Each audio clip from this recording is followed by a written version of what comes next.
मंच पर उपस्थित झारखंड राज्य के आदरणीय मुख्यमंत्री श्री हेमंत सोरेन जी, राज्य की मुख्य सचिव जी, हमारे वित्त सचिव जी, प्रधान सचिव जी, मुख्यमंत्री जी के प्रधान सचिव जी, विभिन्न विभागों के सम्मानित सचिवगण, विभिन्न राज्यों से विभिन्न क्षेत्रों के आए हुए विशेषज्ञगण और अन्य सभी पदाधिकारीगण, सर्वप्रथम मैं मुख्यमंत्री जी की ओर से जो विशेषज्ञ यहाँ आए हैं, आपका झारखंड में स्वागत और अभिनंदन करते हैं। काफी बहुमूल्य सुझावों के माध्यम से इस संगोष्ठी को सफल बनाने में आपने अपने विचार व्यक्त किए हैं, इसके प्रति आभार। एक राजनीतिक व्यक्ति होने के नाते, या फिर आप यूं कह लें कि एक संसदीय अनुभव रखने के नाते, मैं बहुत ही संजीदगी से ये बात कहना चाहूंगा कि मुख्यमंत्री श्री हेमंत सोरेन जी की नेतृत्व वाली सरकार चाहती है कि 25-26 का बजट या आगे आने वाला बजट भी अब तक का सर्वोत्तम बजट हो, आइडियल बजट हो। 2 दिन पहले हम लोगों ने गणतंत्र दिवस का त्योहार मनाया है और मुख्यमंत्री जी का यह दृष्टिकोण भी है कि झारखंड की जो आबादी है, झारखंड में रहने वाले जो लोग हैं, वही हमारे अधिनायक हैं और वही इस राज्य के भाग्य विधाता भी है। ये बात मैं इसलिए कह रहा हूं कि हम सब यहां पर बैठे हुए हैं, कार्यपालिका भी है, विधायिका भी है। हम सबों का कर्तव्य बनता है, हम सबों की सोच बनती है कि जो भी काम हम सबों को करना है वो राज्य की जनता के लिए करना है। कैसे राज्य हमारा आगे बढ़े, किन क्षेत्रों में हम इस राज्य को आगे बढ़ा सकते, हमारी प्राथमिकता क्या होनी चाहिए। तभी हमने कहा कि ये हम सबों का दायित्व बनता है। और इतना जान लीजिए कि जितना समृद्धशाली ये राज्य है, जिस दिन झारखंड आगे बढ़ गया उस दिन भारत आगे बढ़ेगा। खनिज संपदाओं से हम भरे पूरे हैं, वन संपदा हमारे पास है। इस राज्य को कैसे हम आगे बढ़ा दें, ये हमारी सोच मुख्यमंत्री जी की है। सभी हम जानते हैं, ये जो मैंने अध्ययन किया है कि विगत 5 वर्षों में जो इस राज्य का वित्तीय प्रबंधन रहा है, वो वित्तीय मजबूती की ओर यह राज्य आगे बढ़ रहा है। जो सीमा निर्धारित की गई है कि राजकोषीय घाटा, उस लिमिट से हम बहुत नीचे हैं, ये एक अच्छा वित्तीय प्रबंधन का प्रमाण है। रेवेन्यू कलेक्शन के संदर्भ में हम आपको ये बताना चाहेंगे कि हम सभी जानते हैं कि सरकार के 5 वर्षों के कालखंड का 5वां वर्ष चुनावी वर्ष होता है। झारखंड को 2 चुनाव देखना पड़ता है, एक लोकसभा का और दूसरा विधानसभा का। और ये 2 चुनाव होने के कारण लगभग 5-6 महीने आदर्श आचार संहिता के कारण रेवेन्यू कलेक्शन पर भी उसका इम्पैक्ट पड़ता है और डेवलपमेंट पर भी उसका प्रभाव पड़ता है। फिर भी प्रसन्नता की बात यह है कि आज से 5 साल पहले जब लोकसभा और विधानसभा का चुनाव हुआ था, तो उस 2019 में रेवेन्यू कलेक्शन दिसंबर तक 48% था, लेकिन ये हमारे अधिकारियों और मुख्यमंत्री जी के दिशा निर्देश का ही परिणाम है कि दिसंबर 2024 तक झारखंड में जो रेवेन्यू कलेक्शन का फिगर है वो लगभग 54% है, यानी कि पिछले 2019 से हम अधिक। ये बात बिल्कुल सही है कि इसका एक प्रभाव, जैसा कि हमने कहा, कि एक्सपेंडिचर के ऊपर भी पड़ता है। फिर भी हमें विश्वास है, जो हमारी टीम है कार्यपालिका की और विधायिका की, पूरा विश्वास है कि जो एक्सपेंडिचर लक्ष्य है हमारा, वो 31 मार्च के पहले तक हम लगभग 90 से 95% वो लक्ष्य को हम अचीव करेंगे। ये हम सबों का विश्वास है। कुछ बात मैं ये रखना चाहता हूं, क्योंकि जैसा कि हमने कहा कि मुख्यमंत्री जी चाहते हैं कि एक आदर्श बजट 25-26 का हो। इसके लिए हम सबों को ये प्रयास करना पड़ेगा और देखना पड़ेगा कि जो झारखंड की भौगोलिक स्थिति है, पलामू प्रमंडल की कुछ और है, संथाल परगना क्षेत्र की कुछ और है, कोल्हान क्षेत्र की कुछ और है। तो जिन क्षेत्रों में जिन योजनाओं की आवश्यकता है, जरूरत के अनुसार हम वो बजट बनाएं। एक मॉडल बजट नहीं जो पलामू में भी लागू हो और संथाल परगना में भी लागू हो। संथाल परगना की जो जरूरत है उस आधार पे वहां का बजट बने, पलामू में जो वहां प्रमंडल के लोगों को जरूरत है उसके आधार पे वो बजट बनना चाहिए। इसलिए मैंने कहा कि एक जो रीजनल बैलेंस होना है वो करने की आवश्यकता है। हमारे कई राज्यों से विशेषज्ञ विभिन्न क्षेत्रों के आए हुए हैं। हम आपको एक जानकारी देना चाहते हैं। लोगों को लगता होगा कि किसी क्षेत्र विशेष में झारखंड पीछे रह गया है, तो हम आपको बताएं कि झारखंड राज्य का जब निर्माण हुआ था तो विरासत में उग्रवाद की समस्या इस राज्य को मिली थी। बधाई मैं देता हूं मुख्यमंत्री जी को और राज्य के पुलिस प्रशासन को कि आज झारखंड उग्रवाद पर नियंत्रण प्राप्त कर चुका है, और उग्रवाद पर जब नियंत्रण हुआ है तो हम डेवलपमेंट भी वहां पहुंचा रहे हैं। विकास की बातें भी, जिन क्षेत्रों की बात आपने कही, जिस सेक्टर के बारे में, चाहे वो एजुकेशन हो, चाहे वो एनर्जी हो, चाहे वो हेल्थ हो, पहले ये काम हम नहीं कर पाते थे, भय का वातावरण था। लेकिन विगत 5-7 वर्षों में जो स्थिति बनी है, अब झारखंड के लोग भय मुक्त हैं और पूरा हम सबों को ये विश्वास है कि जो बजट में योजनाएं स्कीम ली जाएंगी उसका क्रियान्वयन वहां होगा। लेकिन सबसे बड़ी बात एक ये हम कहना चाहते हैं, हमारे पूर्व के वक्ताओं ने कहा कि सिर्फ बजट, चाहे वो इस्टेब्लिशमेंट का हो, इस्टेब्लिशमेंट का तो खर्च निकल जाता है, लेकिन स्कीम पर जो हम बजट बनाते हैं, हम उस पर भी यह ध्यान दें कि जो स्कीम हम दिया है हम लोगों ने झारखंड के ग्रामीण क्षेत्रों में, शहरी क्षेत्रों में, उसका प्रतिफल क्या आ रहा है सामने। मैं समझता हूं कि ये मॉनिटरिंग मुख्यमंत्री जी नहीं हुआ है। और एक बार जब विधानसभा में मैंने आज से 5 साल पहले एक प्रश्न किया था कि इतने करोड़ रुपए हम लोगों ने अब तक राज्य निर्माण के बाद से लेकर अब तक हम लोगों ने खर्च किए हैं, कितना एसेट हम लोगों ने क्रिएट किया है, ये राज्य के पास नहीं उपलब्ध है। मुझे पूरा भरोसा है कि आपके निर्देशन में जब हम बजट के लिए योजना बनाते हैं तो उन योजनाओं का क्या प्रतिफल होता है, उससे कितने लोग लाभान्वित हुए हैं, कितने लोगों का जो आय के स्रोत हैं वो कितने बढ़ पाए हैं, इन बातों का भी आकलन करना बहुत जरूरी है। हमारे मुख्य सचिव जी ने बिल्कुल सही कहा कि जो भवन इंफ्रास्ट्रक्चर के नाम पे, चाहे वो हेल्थ हो, बिल्डिंग डिवीजन का हो, वो भवन आज से 10 साल पहले बने हुए, ये हमारा व्यक्तिगत अनुभव है, हम भी जानते हैं, लेकिन उस भवन का कोई उपयोग नहीं हो पा रहा है। पहला प्रश्न तो ये उठता है कि जब कोई उपयोग था ही नहीं तो भवन बना क्यों था।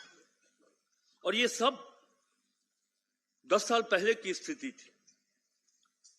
अभी की ये स्थिति नहीं है। अभी तो जो जरूरत है वही बनेगा। मुख्यमंत्री जी ने बहुत स्पष्ट निर्देश दिया है। लेकिन 10 वर्ष पहले जो हालात थे, आखिर भवन की जब जरूरत नहीं थी तो ये पब्लिक मनी उसमें जो लगा है वो क्यों लगा, इस पर गौर करने की जरूरत है। मैं ये भी कहना चाहूंगा कि हमारे यहां जो ट्रेडिशनल रिसोर्सेज हैं इनकम जनरेट करने के लिए, उस पर ही आधारित रहने की जरूरत नहीं है। हमारे एक विशेषज्ञ ने कहा कि अगले 50 वर्षों का या 2050 तक का आप कार्यक्रम बनाइए, आप बजट बनाइए, आप विजन रखिए, तो जाहिर सी बात है कि वही central assistance, state on tax, state non on tax, excise, अगर आप इसी पे निर्भर करिएगा तब तो ये तो सीमित है, उससे ज्यादा आपको नहीं मिल सकता। इसलिए नई संभावनाओं को ढूंढने की आवश्यकता है। मुख्य सचिव मैडम ने कहा कि पर्यटन की दिशा में भी हम ये संभावना ढूंढ सकते। ये वो राज्य है जहां हम पर्यटन को अगर विकसित करें तो मैं समझता हूं कि हरियाणा और चंडीगढ़, पंजाब से ज्यादा रेवेन्यू झारखंड को मिलेगा यदि हम पर्यटन की दिशा में आगे बढ़ते। उसी तरह हम लोग पतंजलि के कई प्रोडक्ट्स को देखते, जहां तक मुझे जानकारी है, कितना सत्य है नहीं है मैं नहीं जानता हूं, लेकिन किसी और फैक्ट्री का सामान लेके पतंजलि लिख करके वो मार्केट में जाता है। हमारे यहां सेल्फ हेल्प ग्रुप की महिलाएं पापड़ बनाती, कटहल की अचार बनाती, सेम की अचार बनाती, इतना बढ़िया उनका उत्पादन होता है, उत्पाद है, लेकिन उसका मार्केटिंग इसलिए नहीं हो पाता है कि उसका पैकेजिंग जो है सो वो ग्रामीण ऐसा किसी चीज में पॉलीथीन में लपेट करके, तो उसका मार्केटिंग नहीं हो पाता है।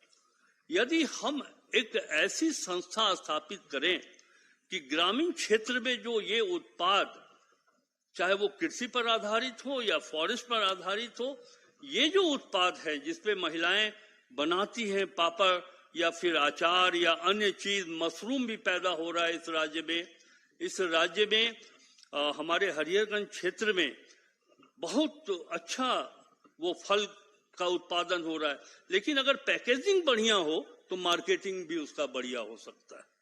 ये बात मैं इसलिए कह रहा हूं कि उनका भी स्वरोजगार बढ़ेगा, उनके भी इनकम बढ़ेंगे और फिर झारखंड अपने पैरों पर खड़ा हो सकता है। एक बात, जैसा कि मैंने कहा कि रेवेन्यू कलेक्शन का या रेवेन्यू को और हम दूसरे क्षेत्रों में भी संभावना ढूंढ सकते हैं। इस राज्य में पलाश होता है, सागवान होता है, महुआ होता है। सागवान साल के पेड़ में जो एक सीड्स निकलता है झारखंड में, उस सीड को छत्तीसगढ़ ले जाता है और उसका प्रोसेसिंग करके वो कॉस्मेटिक बनाने के काम में आता है। उस सीड को बहुत ही ज्यादा ऊंचे दाम पर वो मार्केट में सप्लाई करता है। अगर ये संभावना हम अपने यहां देखें, ढूंढे, उस पर आधारित प्रोसेसिंग प्लांट ही हम झारखंड में बनाएं, तो मैं समझता हूं कि हमारा रेवेन्यू भी आगे बढ़ेगा। रेवेन्यू के सेक्टर में एक बात मैं जरूर कहना चाहूंगा कि मैंने देखा है, या मैं खुद अपनी बात कर रहा हूं, कि जो ग्रामीण क्षेत्र में एग्रीकल्चर लैंड है, आज भी हमारा लगान वही 50 पैसा और 1 रुपया है, 1.5 रुपया है, 2 रुपया है, और ये 1932 से निर्धारित है। आज 2025 है। अगर हम उस लगान का दर, ठीक है, बहुत ज्यादा ना बढ़ाएं ताकि जनता में कोई दूसरी भावना ना आए, लेकिन ये तो आवश्यक है कि 1 रुपये जो 1932 में चला आ रहा है, आज भी हम वही पैसा दे रहे हैं। मैं तो रेवेन्यू सेक्रेटरी से कहूंगा कि राज्य सरकार से बात करके माननीय मुख्यमंत्री जी से एक संतुलित दर का निर्धारण हो तो झारखंड को बहुत ही राजस्व की प्राप्ति होगी। और अधिकारियों को मैं अंत में इतना जरूर कहना चाहूंगा कि ग्रांट्स इन एड टारगेट था 16,961 करोड़ रुपए का, भारत सरकार दी है 4,808 करोड़ रुपया। क्यों? एक बुनियादी प्रश्न यहां खड़ा होता है। ये हमारा अधिकार है, इस राज्य का अधिकार है, जनता का अधिकार है। ये पैसे कम क्यों मिले? भारत सरकार का कहना है कि समय पर यूटिलाइजेशन सर्टिफिकेट नहीं मिलता है, जिसके कारण हम ये पैसा नहीं देते। कौन रिस्पॉन्सिबल है इसके लिए? ये किसकी जिम्मेवारी बनती है? जब भारत सरकार आपको पैसा दे रही है तो समय पर आप उपयोगिता प्रमाण पत्र अगर नहीं देंगे तो अगले फाइनेंशियल ईयर का पैसा तो रुक जाएगा। अल्टीमेटली ये नुकसान किसको होगा? ये जरूर इस बात पर चिंतन करिएगा, मंथन करिएगा। जैसा कि मैंने प्रारंभ में कहा कि जनता ही अधिनायक है और जनता ही भाग्य विधाता है। हम और आप दोनों को मिलकर के झारखंड की जनता के लिए काम करना है। ये मुख्यमंत्री श्री हेमंत सोरेन जी की सोच है। बहुत बहुत धन्यवाद। जय हिंद।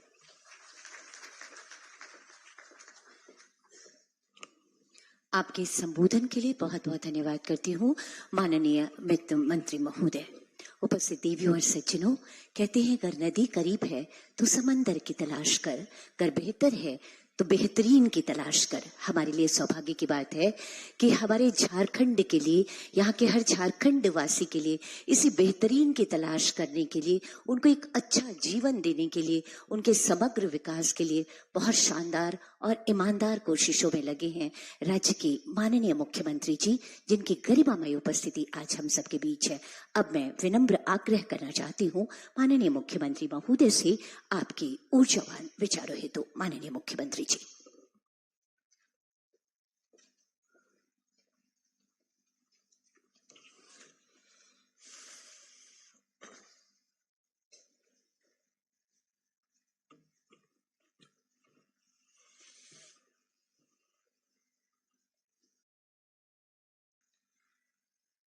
आज के इस संगोष्ठी में उपस्थित यहाँ पर हमारे साथ देश के वित्त मंत्री, उपस्थित मुख्य सचिव जी, विकास आयुक्त और यहाँ आए हुए बजट हमारे झारखंड प्रदेश के लिए कैसा हो, इसके लिए इस प्री बजट मीटिंग में जो विशेषज्ञ आए हैं उनमें हरीश्वर दयाल जी,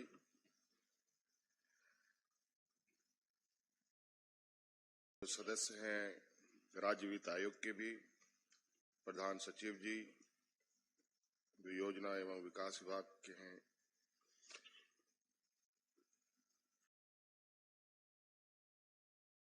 और हमारे वित्त सचिव विशेषज्ञ गौतम जी, प्रोफेसर चंद्रशेखर जी, प्रोफेसर सुधांशु भूषण जी और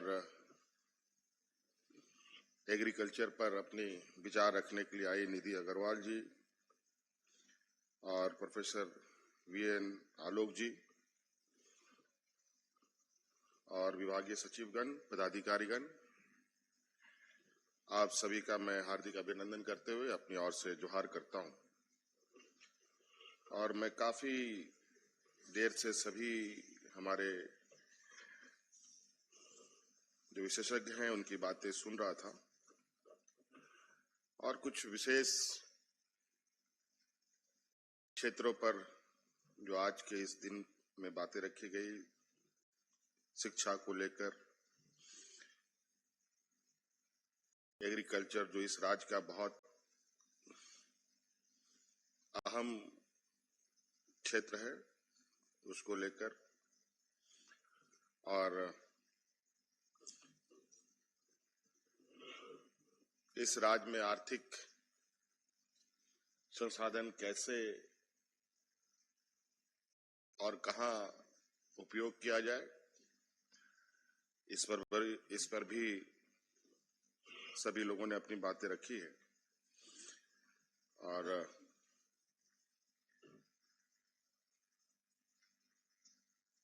मुझे लगता है कि झारखंड प्रदेश चूंकि नवसृजित राज्य है, अब ये 25 साल इस राज्य को हुए हैं बने हुए, अभी बहुत सारे ऐसे क्षेत्र हैं जहां हमें बहुत काम करने की आवश्यकता है और सरकार या कोई भी संस्था या कोई भी व्यक्ति कोई काम करता है तो सारी बातें होने के बाद आखिर में बात आके खड़ी होती है आर्थिक संसाधनों को लेकर। संसाधन होगा तभी चीजें आगे बढ़ेंगी और उस पर कुछ बड़ी सोच की परिकल्पना भी की जा सकती है। आप सबको मालूम है, देश के अंदर जब जीएसटी लागू हुआ उसके बाद पूरे देश में अलग अलग राज्यों के अलग अलग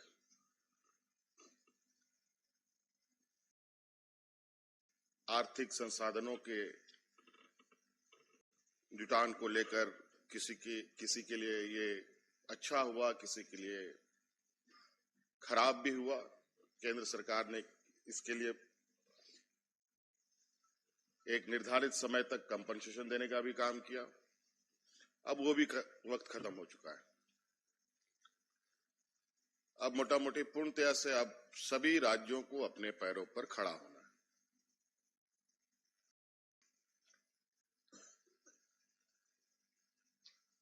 और अब खुद से कमाना भी है और खर्च भी करना है। संसाधन भी हमें जुगाड़ करने होंगे और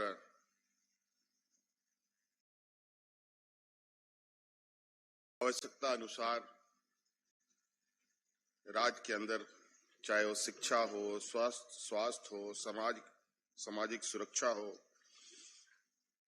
बिजली हो, पानी हो, सड़क हो, इत्यादि सभी चीजों पर खर्च करने पड़ेंगे।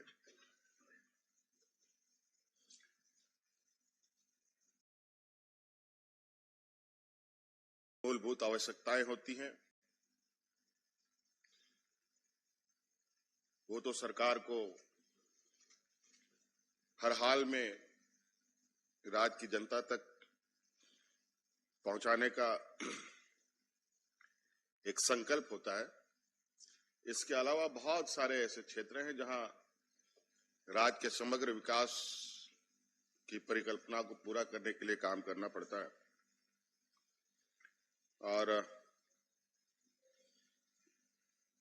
आप सब ये भी जानते हैं कि झारखंड वैसे कहने का तो ये सोने का चिड़िया के रूप में जाना जाता है, लेकिन वास्तव में यह देश का सबसे पिछड़े राज्यों में से एक राज्य है।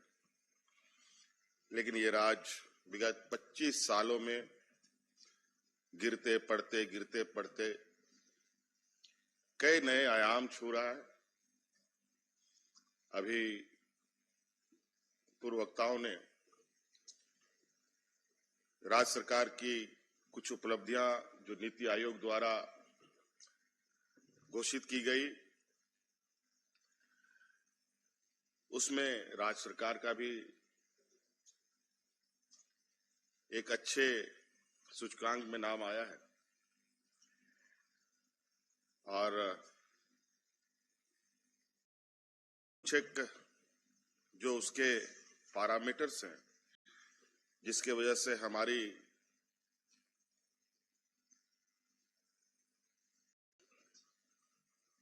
जो स्थिति बनी है, जो फिस्कल हेल्थ इंडेक्स में जो हम लोग का पायदान बेहतर हुआ है, उसमें तो कुछ एक में तो हम बहुत नंबर 1 पहले पायदान पर भी। खैर अभी इससे बहुत ज्यादा उत्साहित होने की आवश्यकता नहीं है। हाँ, जरूर इससे हौसला जरूर हमारा बढ़ता है। हमें इसमें और भी बहुत कड़ी जोड़ने की आवश्यकता है।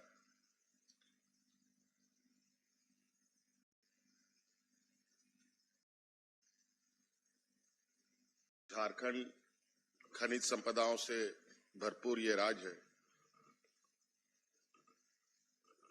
इस राज्य के खनिज संपदाओं से देश की अर्थव्यवस्था पर बहुत बड़ा प्रभाव डालता है, लेकिन वहीं कहीं ना कहीं हम थोड़ा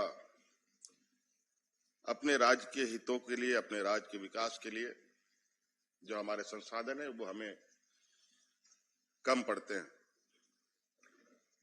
इसके बावजूद सरकार ने हार नहीं मानी है। आज चाहे स्कूल के क्षेत्र में हो, चाहे आधारभूत संरचना, सड़क, बिजली, पानी को लेकर इन क्षेत्रों में भी बड़े पैमाने पे राज्य में काम हुए हैं और निरंतर ये चल भी रहा है और ये अनवरत चलने वाला व्यवस्था भी है।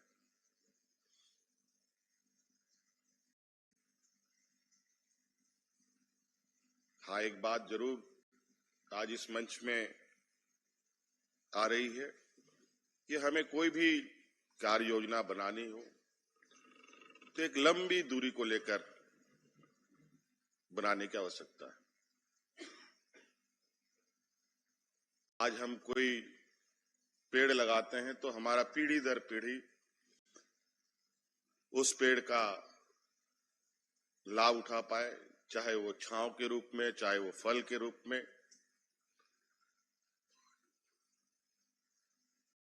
कई शहरों को हमने देखा, कई ऐसे योजनाएं बनी हैं जो उस योजना को आधारशिला जब रखा गया था उस समय हम लोगों की उम्र 5-6 साल की हुई होगी, लेकिन वो आज एक विशाल काया रूप में अवस्थित है। लोग उसको देखते हैं, उसका लाभ लेते हैं। तो कुछ चीजें हैं जो पीढ़ी दर पीढ़ी उसके लिए प्लानिंग करने की आवश्यकता है।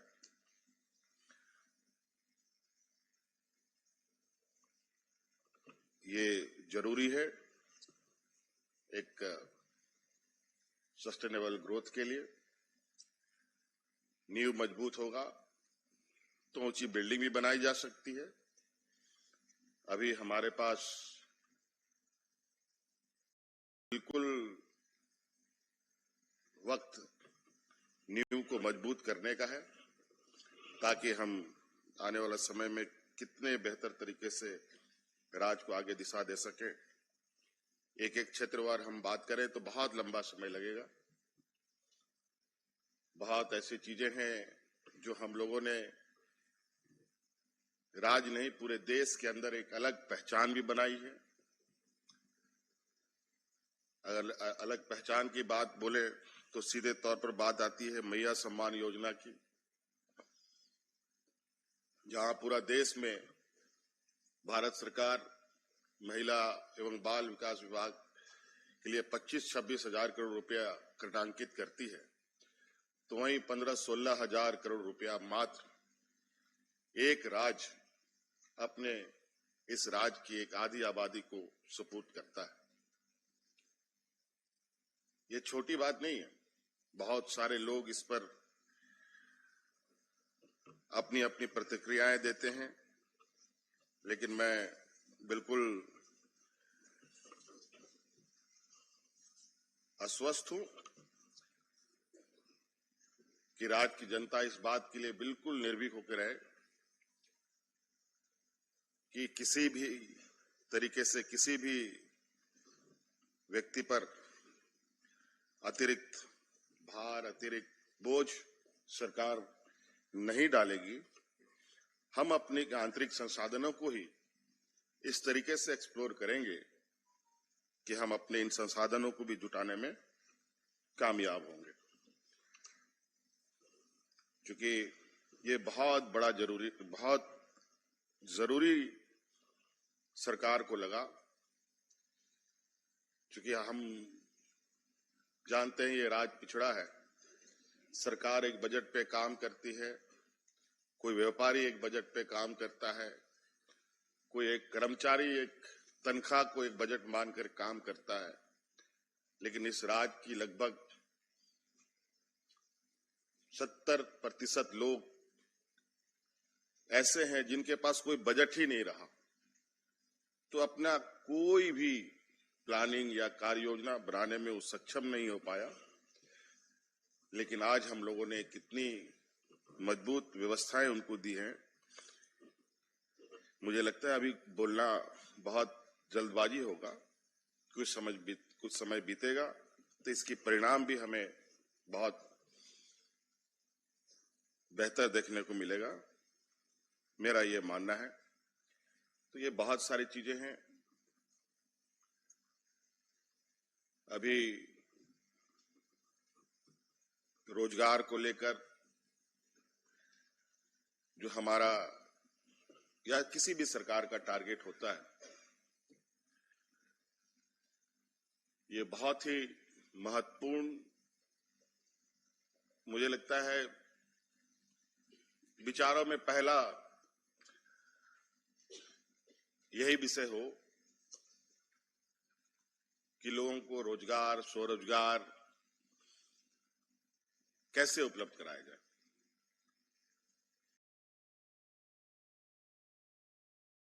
और आप सभी देख रहे हैं कि पूरे देश के अंदर जो हमारी एक देश का बड़ा समूह जो नौजवान है, नौकरी को लेकर, रोजगार को लेकर आए दिन कितने मायूस होते हैं। इस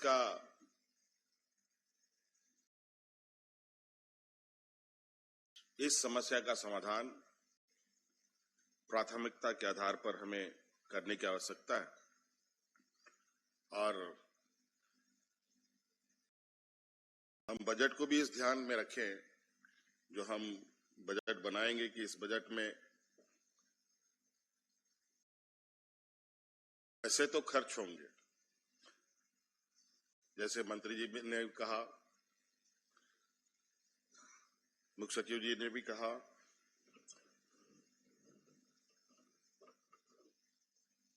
कि जो हम पैसे खर्च करेंगे उसका आउटकम क्या है।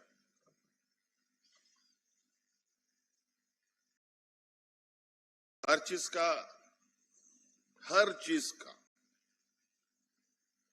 हमेशा दो पहलू होता है, एक नेगेटिव और पॉजिटिव। हम इतना हजार लाख करोड़ रुपए खर्च करेंगे तो उसका आउटकम क्या हो, किस किस दिशा में ये पैसा जाने वाला है। ठीक है, ये नहीं कहा जा सकता है कि 100% हम उस लक्ष्य को पाएं, लेकिन उस लक्ष्य को पाने की एक ये तो टारगेट सुनिश्चित करना पड़ेगा। इसलिए सभी विभाग भी इस विषय पर काम करें। बहुत सारे विभाग,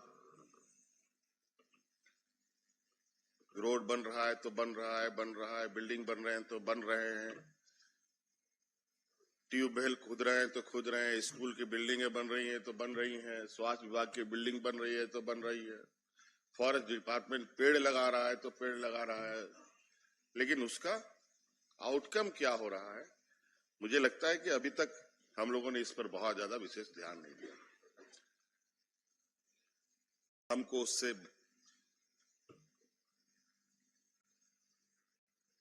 कितना लाभ मिला,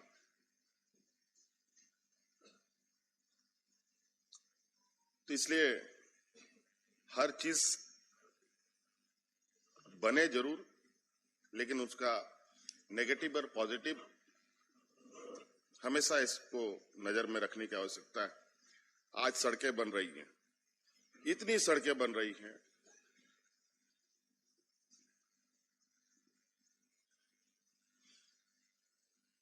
कि गिनने से भी खत्म ना हो, लेकिन उसका भी एक बड़ा इम्पैक्ट हमारे जैसे राज्य में जो हमने एक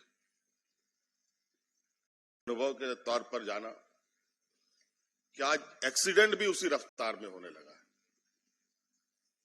इतना एक्सीडेंट कि और विशेषकर नौजवानों का।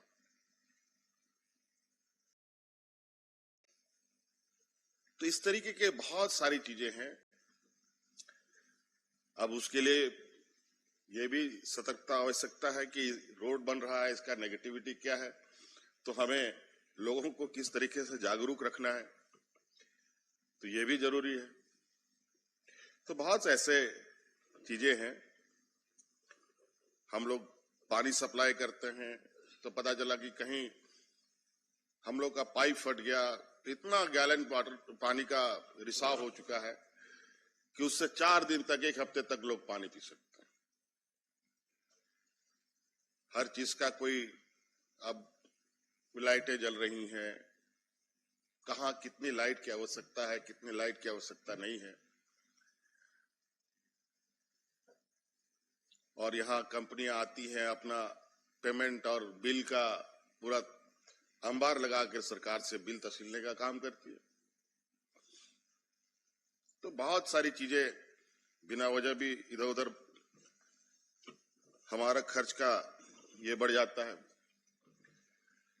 तो इसलिए आप सब लोगों ने, मुझे लगता है कि 15-16 तारीख से आप लोग इस चीज की तैयारी कर रहे हैं, और हमारे विशेषज्ञों ने बहुत अच्छे सुझाव दिए।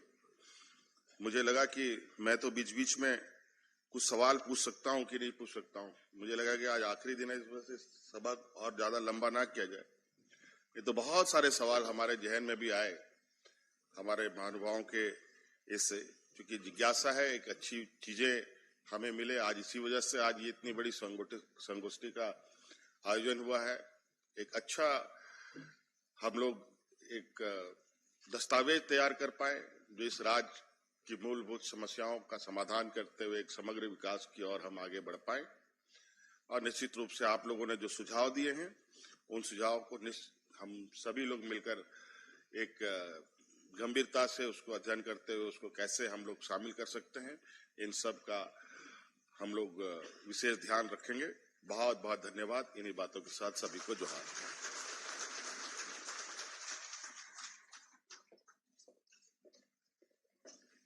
बहुत बहुत आभार व्यक्त करती हूँ माननीय मुख्यमंत्री महोदय का, आपके सकारात्मक विचारों के लिए, आपके उद्बोधन के लिए। और अब